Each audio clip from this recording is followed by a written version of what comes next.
महाकुंभ के रहस्य और देवताओं ने शक्ति क्यों खोई। महाकुंभ का आरंभ और उसका गूढ़ रहस्य। भारत एक ऐसा देश है जहां आध्यात्मिकता और धर्म का गहरा संबंध है। यहाँ सदियों से ऋषि मुनियों, योगियों और सिद्ध पुरुषों ने ध्यान और तपस्या के माध्यम से गूढ़ रहस्यों को जाना और उन्हें पीढ़ी दर पीढ़ी आगे बढ़ाया। इन्हीं रहस्यों में से एक है महाकुंभ मेला, जिसे पृथ्वी पर होने वाला सबसे बड़ा आध्यात्मिक आयोजन कहा जाता है।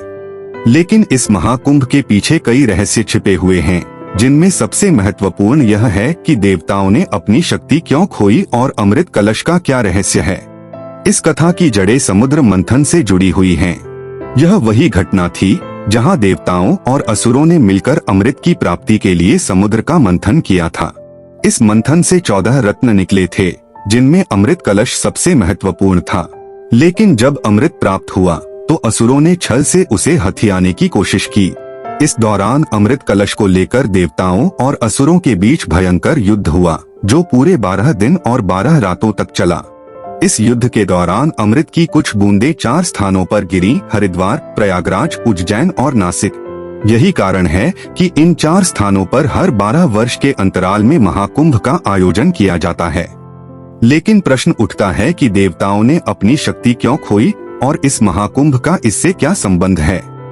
देवताओं के शक्ति क्षय का रहस्य। समुद्र मंथन से पहले की स्थिति को समझना आवश्यक है। देवताओं और असुरों के बीच हमेशा संघर्ष रहता था। असुरों के पास महान तपस्वी ऋषियों से प्राप्त शक्तिशाली वरदान थे, जिनके कारण वे देवताओं पर हावी हो रहे थे। देवताओं की शक्ति धीरे धीरे क्षीण हो रही थी। इसकी 3 मुख्य वजह थीं। 1. ऋषियों के श्राप और तपस्या का प्रभाव। कई ऋषियों ने देवताओं के अहंकार और अन्यायपूर्ण कार्यों के कारण उन्हें श्राप दिए थे। उदाहरण के लिए दुर्वासा ऋषि का श्राप, जिसने इंद्रदेव को कमजोर बना दिया। जब दुर्वासा ऋषि ने इंद्र को एक दिव्य पुष्पहार भेंट किया तो इंद्र ने उसे अपमानजनक तरीके से अपने ऐरावत हाथी के सिर पर डाल दिया। यह देखकर दुर्वासा ऋषि अत्यंत क्रोधित हुए और उन्होंने इंद्र को श्राप दिया कि उनकी शक्ति धीरे धीरे क्षीण हो जाएगी। 2. असुरों की कठोर तपस्या और वरदान। असुरों ने कठोर तपस्या करके ब्रह्मा और शिव से अनेकों वरदान प्राप्त कर लिए थे, जिससे उनकी शक्ति लगातार बढ़ती जा रही थी, जबकि देवताओं की शक्ति कमजोर हो रही थी। 3. अमृत के बिना देवताओं की दुर्बलता। देवता अमृतपान से अमर और शक्तिशाली बने रहते थे, लेकिन जब समुद्र मंथन से पहले अमृत की उपलब्धता नहीं थी, तब वे असुरों से युद्ध करने में अक्षम हो गए। असुरों की शक्ति निरंतर बढ़ रही थी और देवताओं के लिए उन्हें हराना असंभव होता जा रहा था। महाकुंभ और देवताओं की शक्ति की पुनः प्राप्ति। जब अमृत कलश के लिए युद्ध हुआ तो इस युद्ध के दौरान भगवान विष्णु ने मोहिनी रूप धारण करके असुरों को छलपूर्वक अमृत से वंचित कर दिया। लेकिन इस दौरान अमृत की कुछ बूंदें 4 स्थानों पर गिरी। जब ये अमृत बूंदें गिरी तो इन स्थानों पर एक दिव्य ऊर्जा का संचार हुआ। इसीलिए महाकुंभ के दौरान इन स्थानों पर स्नान करने से अमृत का प्रभाव मिलता है और आध्यात्मिक ऊर्जा की प्राप्ति होती है। प्राचीन ग्रंथों के अनुसार जो भी व्यक्ति महाकुंभ के समय इन स्थानों पर स्नान करता है, उसे दिव्य शक्ति प्राप्त होती है और उसका समस्त पाप नष्ट हो जाता है। लेकिन इसके पीछे एक और गहरा रहस्य छिपा था, जिसे बहुत कम लोग जानते हैं। देवताओं की परीक्षा और उनके शक्ति क्षय का अंतिम कारण। जब अमृत कलश की बूंदें गिरी तो ब्रह्मांडीय ऊर्जा असंतुलित हो गई। इसके कारण कुछ देवताओं की शक्ति कमजोर पड़ने लगी।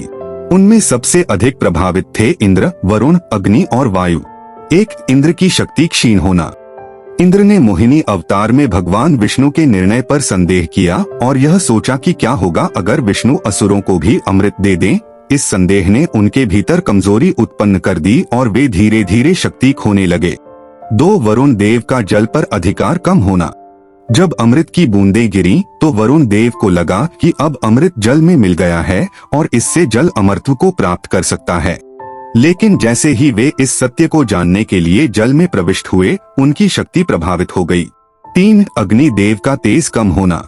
अग्नि देव को यह भय सताने लगा कि अगर मनुष्य भी अमृत प्राप्त कर लेंगे तो वे देवताओं के समान शक्तिशाली हो जाएंगे। इस डर के कारण उनकी आंतरिक अग्नि मंद पड़ने लगी। 4. वायुदेव की गति मंद होना। वायुदेव को जब यह ज्ञात हुआ कि अमृत का प्रभाव इन 4 स्थानों पर रहेगा तो उन्होंने सोचा कि क्या वे इस प्रभाव को अन्य स्थानों तक फैला सकते हैं। इस विचार ने उनकी दिव्य गति को बाधित कर दिया। इस प्रकार महाकुंभ के समय देवताओं की शक्ति में कमी आ गई थी, क्योंकि वे संदेह, भय और भ्रम में पड़ गए थे। लेकिन क्या वे अपनी शक्ति वापस प्राप्त कर सके? कैसे? समुद्र मंथन के दौरान अमृत की बूंदें 4 स्थानों पर गिरी, जिससे महाकुंभ का उद्गम हुआ। इसी दौरान देवताओं की शक्ति कमजोर पड़ गई थी, क्योंकि संदेह, भय और भ्रम ने उनके भीतर अस्थिरता उत्पन्न कर दी थी। अब प्रश्न यह उठता है कि क्या देवताओं ने अपनी खोई हुई शक्ति को पुनः प्राप्त किया? यदि हाँ, तो कैसे? देवताओं की शक्ति पुनः प्राप्त करने की प्रक्रिया कोई सरल कार्य नहीं थी। इसके लिए उन्हें 3 दिव्य उपाय करने पड़े। 1. महर्षि वशिष्ठ और अगस्त्य मुनि के निर्देशानुसार विशेष यज्ञ करना। 2. 4 पवित्र स्थानों हरिद्वार, प्रयागराज, उज्जैन और नासिक पर विशेष स्नान और तपस्या करना। 3. भगवान विष्णु, शिव और ब्रह्मा से आशीर्वाद प्राप्त करना। विशेष यज्ञ और मंत्र साधना। देवताओं की शक्ति क्षीण होने के बाद इंद्रदेव अत्यंत चिंतित थे। उन्होंने महर्षि वशिष्ठ और अगस्त्य मुनि से मार्गदर्शन मांगा। ऋषियों ने बताया कि जब तक देवता अपने संदेह और भय को त्याग कर पूर्ण समर्पण नहीं करेंगे, तब तक वे अपनी शक्ति पुनः प्राप्त नहीं कर सकते। इसके लिए उन्हें विशेष यज्ञ करना पड़ा, जिसे अमृत पुनर्स्थापन यज्ञ कहा जाता है। यह यज्ञ 3 दिव्य अग्नियों, गर्भगृह अग्नि, आहवनीय अग्नि और दक्षिणाग्नि के माध्यम से संपन्न हुआ। इस यज्ञ में उच्चारित किए गए प्रमुख मंत्र थे। 1. अमृताय नमः, यह मंत्र अमृत तत्व को जागृत करने के लिए था। 2. देवशक्तये नमः, यह मंत्र देवताओं की खोई हुई शक्ति को पुनः जागृत करने के लिए था। 3. सत्यं शिवं सुंदरं, यह मंत्र सत्य, शिव और सौंदर्य को पुनः प्राप्त करने के लिए था। जब यह यज्ञ पूर्ण हुआ, तब देवताओं को अपनी खोई हुई ऊर्जा का आभास होने लगा, लेकिन अभी भी वे पूर्ण रूप से शक्तिशाली नहीं हो सके थे। 2. 4 पवित्र स्थलों पर स्नान और तपस्या। महर्षि वशिष्ठ ने देवताओं को बताया कि जब अमृत की बूंदें पृथ्वी पर गिरी, तब उन स्थानों में अमृत तत्व समाहित हो गया। इसलिए यदि देवता इन स्थानों पर जाकर विशेष अनुष्ठान करें, तो वे अपनी शक्ति पुनः प्राप्त कर सकते हैं। इसके बाद सभी प्रमुख देवता इंद्र, वरुण, अग्नि, वायु, यम, कुबेर और अन्य इन 4 स्थानों पर गए। उन्होंने 12 वर्षों तक कठोर तपस्या और स्नान किया। इन 4 स्थानों पर देवताओं द्वारा किए गए विशेष अनुष्ठान।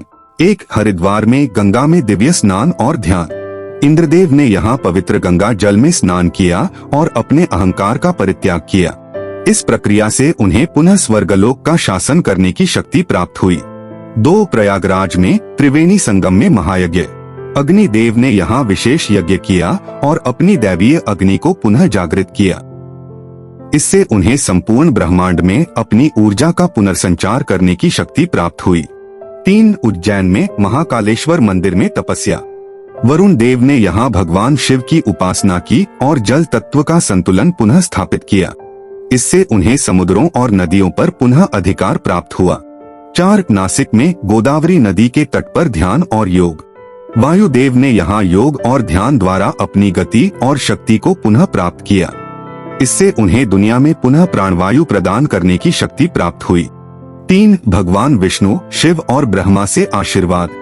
जब देवताओं ने सभी 4 पवित्र स्थानों पर स्नान और तपस्या कर ली, तब भी उनमें कुछ कमी बनी हुई थी। इसलिए वे तीनों प्रमुख देवताओं भगवान विष्णु, भगवान शिव और भगवान ब्रह्मा के पास गए। 1. भगवान विष्णु का आशीर्वाद। विष्णु भगवान ने कहा कि जो भी व्यक्ति महाकुंभ के समय इन 4 स्थानों पर स्नान करेगा, उसे दिव्य ऊर्जा प्राप्त होगी। यही कारण है कि देवताओं ने इस प्रक्रिया से अपनी शक्ति पुनः प्राप्त की। विष्णु भगवान ने यह भी कहा कि महाकुंभ का रहस्य यही है कि यह केवल एक धार्मिक पर्व नहीं, बल्कि ऊर्जा पुनर्स्थापन का माध्यम भी है। 2. भगवान शिव का आशीर्वाद। भगवान शिव ने देवताओं को बताया कि जब तक व्यक्ति मोह, अहंकार और लोभ से मुक्त नहीं होता, तब तक उसकी शक्ति कभी पूर्ण नहीं हो सकती। शिवजी ने उन्हें यह भी बताया कि महाकुंभ स्नान का वैज्ञानिक आधार यह है कि इस समय ब्रह्मांडीय ऊर्जा सबसे अधिक प्रभावी होती है। 3. भगवान ब्रह्मा का आशीर्वाद। ब्रह्मा जी ने कहा कि यह घटना केवल देवताओं के लिए नहीं, बल्कि सभी मनुष्यों के लिए भी महत्वपूर्ण है। जो भी महाकुंभ के समय इस दिव्य प्रक्रिया में भाग लेता है, वह भी अमृत तत्व का स्पर्श कर सकता है। महाकुंभ का अंतिम रहस्य और इसका प्रभाव। अब यह स्पष्ट हो चुका था कि देवताओं ने अपनी शक्ति पुनः प्राप्त कर ली थी, लेकिन इसका प्रभाव केवल उन्हीं तक सीमित नहीं था। जो भी व्यक्ति महाकुंभ के समय इन स्थानों पर स्नान करता है, वह भी उसी दिव्य ऊर्जा से लाभान्वित होता है। महर्षि वशिष्ठ ने बताया कि महाकुंभ का आयोजन केवल धार्मिक अनुष्ठान नहीं, बल्कि एक ब्रह्मांडीय घटना है।